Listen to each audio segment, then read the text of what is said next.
ওরা এখানে নেই মানে এটা নয় যে ওরা এখানে ছবি হিসাবে থাকবে না। এখন বলো কে কে ছবি চাও? আচ্ছা আচ্ছা, এক এক করে এসো। তুমি আমার সোনা তুমি কি সুন্দর।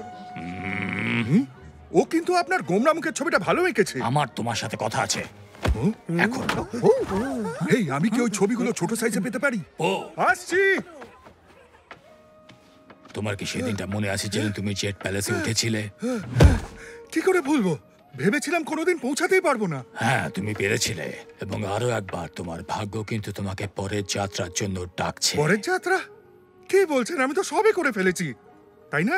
এখন সময় এসেছে তোমার উত্তরাধিকারী নির্বাচন করার। উত্তরাধিকারী কিসের জন্য? একজন উত্তরাধিকারী যে পরবর্তী ড্রাগন যোদ্ধা হবে। ঠিক বুঝেছি, এটা হাস্যকর কারণ আমিই তো ড্রাগন যোদ্ধা।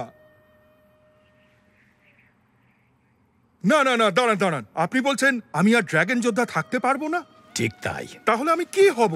যখন উত্তরাধিকারী নির্বাচিত হয় তখন সে সমস্ত কুংফুর সর্বোচ্চ স্তরে এগিয়ে যায়।